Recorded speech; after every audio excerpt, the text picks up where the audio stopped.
Assalamualaikum warahmatullahi wabarakatuh.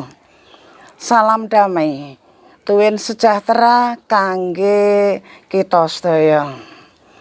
Lari-lari kelas pitu ingkang Bulis tresnani, monggo ampun kesupen kita tansah ngaturaken agunging panuwun dumateng Gusti.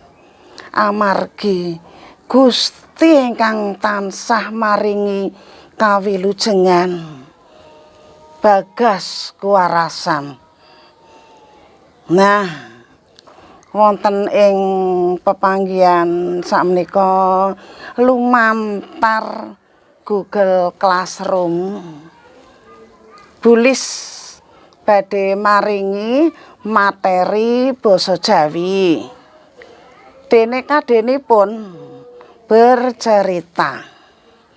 Mangke Bulis badhe cerita. Ngaten nggih?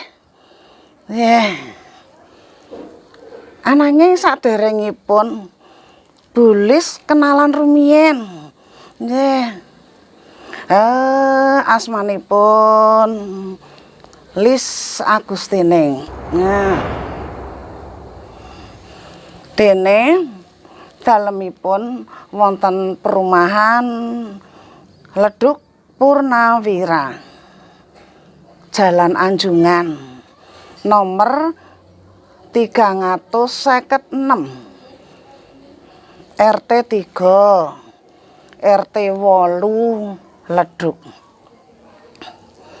Ananging mbok bilih lare-lare kok ningali utawi kepanggih Bulis wonten Keranji. Menika Bulis keleres saweg transit wonten Griya Keranji, wonten Kampung Pelangi. Nggih. RT 3 RW 7 Kelurahan Keranji. Nah, cekap nggih. Tepangan kalian Bulis sinambi nenggo lare-lare gabung wonten Google Class Bulis tenggo kanthi ura-ura. Ura-ura apa tegese? Nembang. Nggih. Bulis mangke badhe nembang sinambi nenggo kanca-kanca gabung. Mekaten tembangipun. Duh Gusti Kang Maha Kuasa,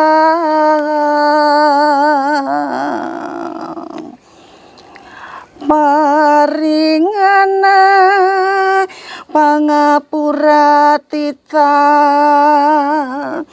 sami more sirnaning pageblong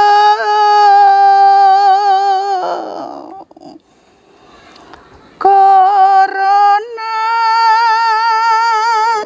ngambra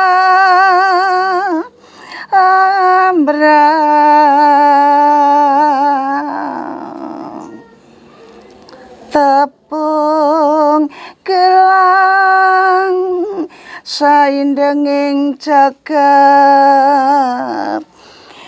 kempo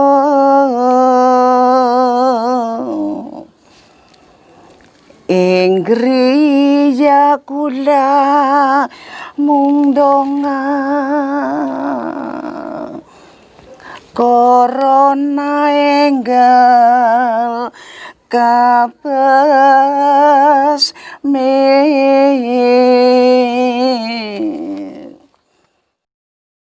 muga-muga corona enggal kabesmi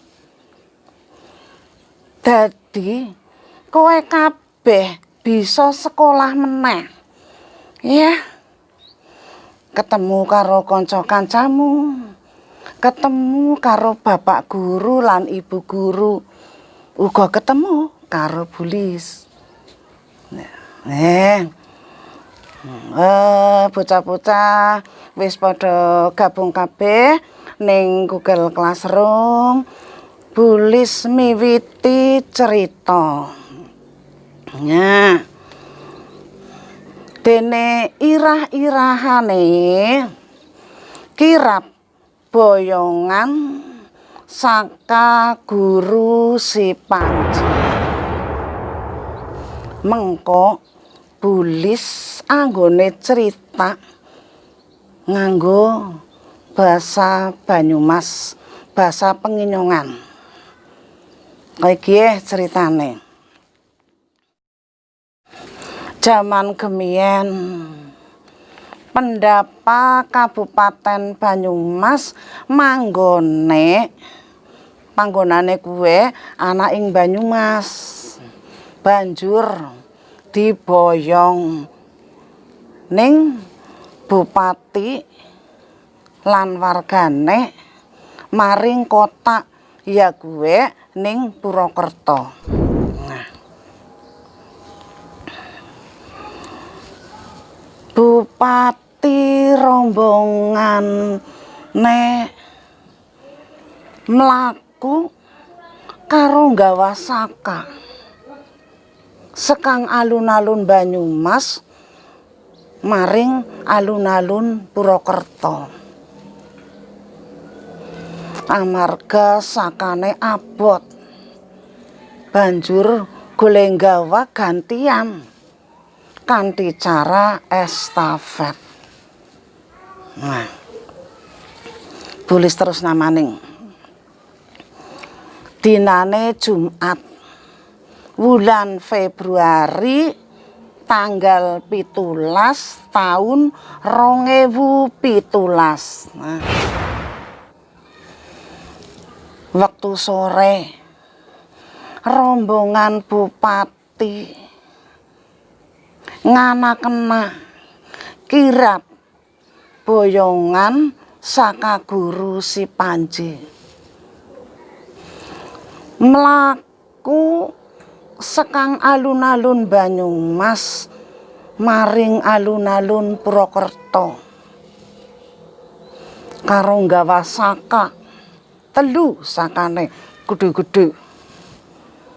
Ningen anak saka sing wis digawa dhisit orang liwati Kali Serayu. Nah, sing liyane digawa mlaku karo rombongane Pak Bupati. Acara kirab diombyongi tegese didukung para pejabat-pejabat karo Komandan Korem 71 Wijaya Kusuma.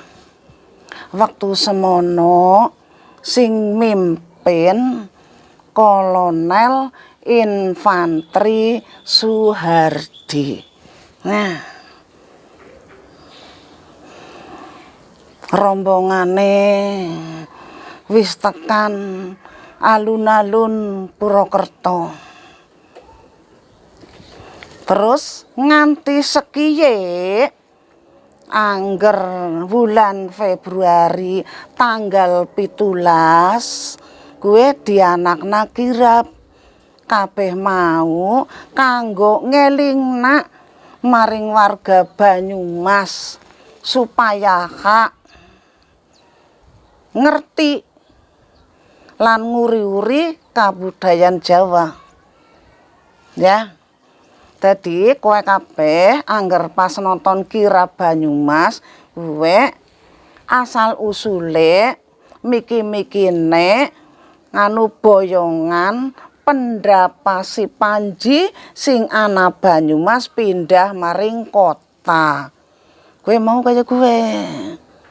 Nah, cerita cukup sekang Bulis banjur Bulis aweh latihan ya dikatakna. Nomor 1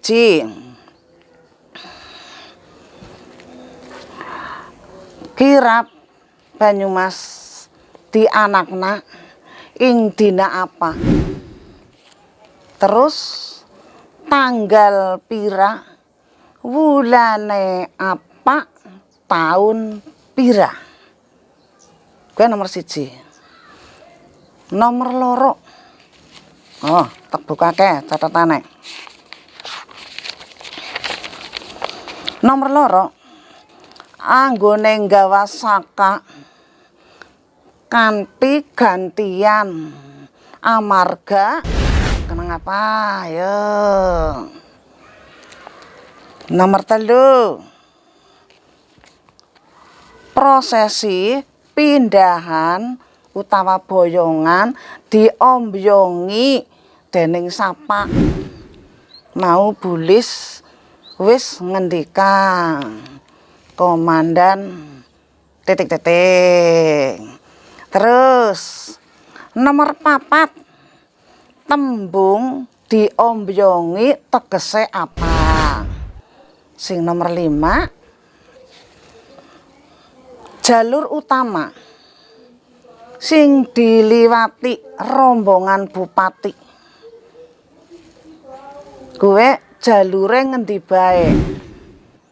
Ya, seliyane jalur raya Banyumas, jalur utama Kalibagor isyana maning ya. Latihan sekang Bulis digarap ning buku terus dikumpul nak. Wis mudang sekang Bulis cukup.